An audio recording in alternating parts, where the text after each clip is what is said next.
Hello everybody, it's NC News here, and today we've got a lot of breaking updates today. So the first news is coming from Putin's economic meeting in Moscow, where he held meetings with economic ministers and government ministers. And within this meeting, Putin brought up the topic to restrict exports of strategic materials like uranium, titanium and nickel to unfriendly countries. So Russia, Vladimir Putin stated that Russia is a world leader in the output of array of strategic minerals from natural gas, gold and diamonds to uranium, titanium and nickel, and should think about whenever it's possible to reduce the export of these resources to unfriendly countries and its actions against Russia, President Vladimir Putin said.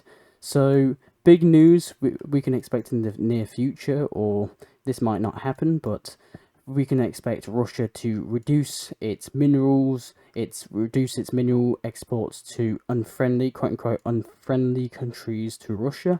So in Russia's eyes, this might be South Korea, Japan, I don't know, Greece, Bulgaria, Romania, whoever, but I'll keep you updated on that.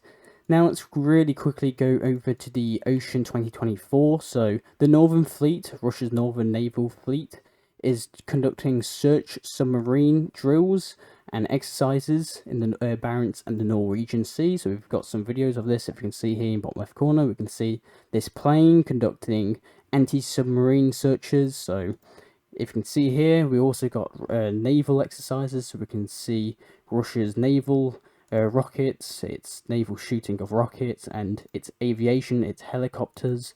So very big news. We've also got news coming from the Russian Ministry of Defense that a Tu-160 strategic bomber flew over neutral waters over the Barents and the Norwegian Seas during the Ocean 2024 command and staff exercises.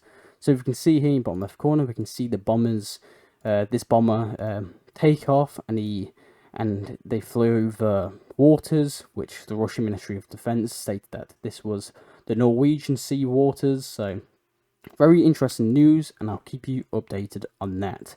And another big news, we're going to head back to Moscow really quickly, that the United Aircraft Corporation has delivered a new batch of Su-57 multi-role jets and Su-35s aircraft to the Russian aerospace forces, according to the press service of the state corporation.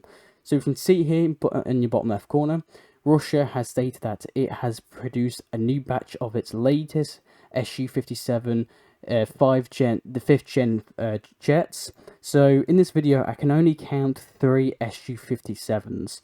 So it seems that Russia has produced 3 of these jets, and Russia does not actually give us a video of the brand new Su-35 aircrafts that it stated that it has delivered to the Russian aerospace forces. But we do know that the Russian aerospace forces have received at least 3 brand new Su-57s in its air force. Now let's go into the Sawyers launch. So in the previous night, Russia has launched the Sawyers MS-26 and its new crew to the International Space Station. So the Sawyers successfully delivered the new team to the International Space Station. So we can see the launch here of the Sawyers, and we can see it launch, and we can actually see it actually docking at the International Space Program. International Space Station. And we can see them open up the vault and greet the new people to the station. So it was a success and nothing went wrong. So very interesting news, and I'll keep you updated on that. Let's really quickly just head to Ukraine. So, and more specifically the Black Sea. So we've got reports from the Russian sources and Ukrainian sources that there is a loss of an Su-30SM fighter jet. So Ukrainian forces have apparently shot down an Su-30SM fighter jet of the Russian aerospace forces, according to both sources, so both Russian and Ukrainian sources. Now let's probably get into the most important news today. So we were talking yesterday and in yesterday's video that the US Secretary of State Antony Blinken and the British Foreign Minister David Lammy arrived in Kiev. So if you can see here in the bottom left corner, we can see the two ministers get off the train, and we've now gotten the footage. So President Zelensky and the two representatives met in Kiev, and they met with President Zelensky, and they addressed key issues such as long-range weapons and support for combat brigades on the front, and an overall strategy for achieving a just peace. Special attention was given to preparations for the second peace summit and the steps needed to make it effective. After this meeting, the UK announced a £600 million aid package for Ukraine. So £242 million of the overall £600 million. So £242 million is about 315 million US dollars, will be used for urgent humanitarian and energy and stabilization needs, as well as support reforms and recovery and restructuring. And the £484 million will be used to support the operations of schools and hospitals and the fund of pensions. We've also had numerous rumours that the UK has allowed Kiev to strike deep into old Russian regions using the Storm Shadow cruise missile transferred to the Ukrainian armed forces by Great Britain, the Guardian has stated. So I'm not really sure about this right now. Maybe at the time of this video, maybe at the time you're watching this video, Britain has refused this or maybe approved this, but at the time I'm recording this video, we've gotten some rumours that the UK has allowed Kiev to strike into deep inside Russia using Storm Shadow cruise missiles, which is a big red line for Russia. In the other news, the US Secretary of State Antony Blinken announced a new $700 million package of military aid to Ukraine, which includes humanitarian and energy funding. So the US aid package was a bit more military than the British one. And we had news from Antony Blinken that Zelensky and Biden will meet in Washington in 2 days, the US Secretary of State Antony Blinken stated. Blinken also stated that the United States wants Ukraine to win, so it is necessary to continue to provide Ukraine with the support it needs for this. That's not the only thing that happened in Kiev. The Croatian Prime Minister and several members of its cabinet visited Kiev in an unannounced visit to meet the Ukrainian officials and Zelensky to participate in the Crimean Platform Summit. And within this summit, Latvia and Lithuania also joined. So we can see here in the bottom left corner, we can see the leaders of Lithuania, Croatia and Latvia talk at this Crimean summit. So a lot of things were brought up. At the end of this Crimean summit, we had news coming from the Minister of Defense of Ukraine, Umerov, stated that I'll start off with great news that Lithuania is providing 10 million euros to finance our long-range capabilities. This includes a huge amount of drones too, so very interesting. Latvia has also announced a support package, a military aid package to Ukraine after this summit, which includes armoured personnel carriers, according to the Ukrainian Prime Minister. This was revealed during a meeting with the Latvian Prime Minister, where they discussed expanding cooperation in areas that strengthen Ukraine's military capabilities, including collaboration between the defence companies. So, after all of that, after all this, Zelensky and his last statements to everyone was that we are confident that Crimea will be free. This is our common task, and the whole world is together with Ukraine in this fight today. According to that statement, obviously Ukraine has still got ambitions to take Crimea. So, very interesting news. And the Turkish President Erdogan actually sent Ukraine a video. So in this video addresses to the Crimean Platform participants. So the Turkish President Erdogan said that Crimea should return to Ukraine by international law. He noted that the annexation of Crimea, which Turkey has opposed from day one, further deepened the suffering of the Crimean Tatars, who survived the deportation 80 years ago. So, Turkey is clearly just stated there that it is still against the annexation of Crimea by Russia. Now let's really quickly head to Serbia. So Serbia is actually going to attend BRICS. So the Serbian Deputy Prime Minister Vulan has confirmed to the RIA that he will attend the upcoming BRICS summit in Kazan. So Vucic, the president of Serbia, actually declined of going because apparently he already had important guests from abroad coming to Serbia. So the president of Serbia is now going to send the Serbian Deputy Prime Minister to attend the Kazan BRICS meeting. So very interesting news. So the Serbian Deputy Prime Minister stated that Serbia would never recognise Kosovo, declaring that if the EU persists that the threat and blackmail continues, Serbia will choose BRICS membership over the European EU. So very interesting news. So one of the things that Serbia will have to do if it wants to join the EU, so the European Union, is that it has to recognise Kosovo as an independent country. Obviously, that's a problem with Serbia. Therefore, Serbia has not joined the EU. So the Serbian Deputy Prime Minister stated that if it continues, Serbia will just join BRICS instead of the European Union. Now let's really quickly go over to some Germany statements. Germany has exhausted its capabilities to receive refugees. So on Monday, the German Interior Minister Nancy Faeser decided to introduce temporary control measures at all land borders in order to reduce the influx of refugees and strengthen the fight against the terrorist threat, quote unquote. So the Interior Minister also stated that the immigration situation is becoming constantly worrying. So since the beginning of 2024, about 50,000 illegal migrants have arrived in Germany, which she has said an unacceptable high figure. At the same time, she also expressed concerns about the growing dysfunction of the Dublin refugee reception system in the EU. So I'll keep you updated on this situation. Now let's head to Israel.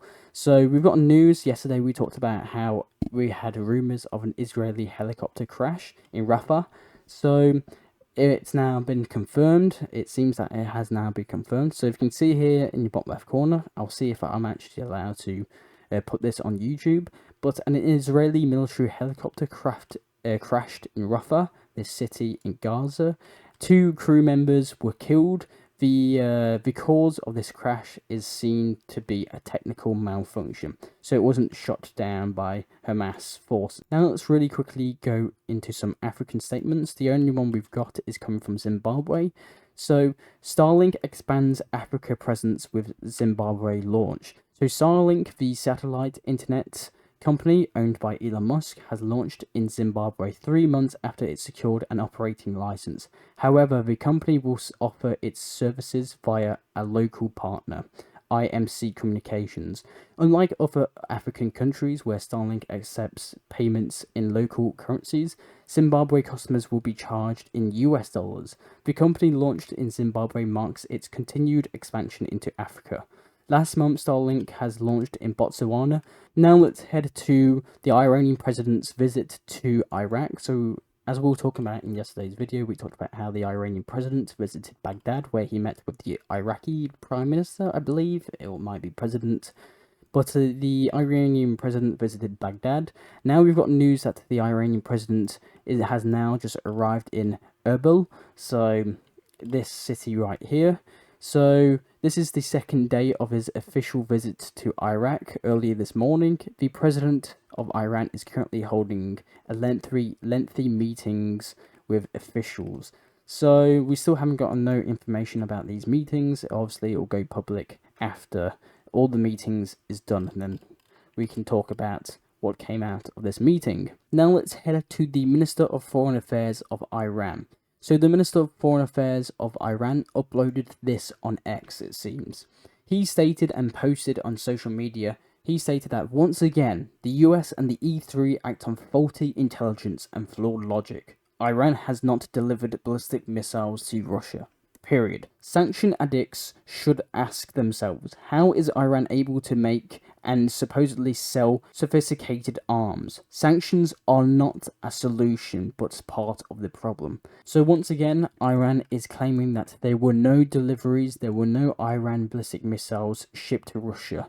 So obviously, if you haven't been keeping up on non-scene news recently, basically all of Western countries, United Kingdom, Germany, France, the US have all sanctioned Iran because of the belief of Iran has shipped ballistic missiles to Russia. Now, obviously, from this tweet, this social media post, is that Iran has not delivered any ballistic missiles to Russia.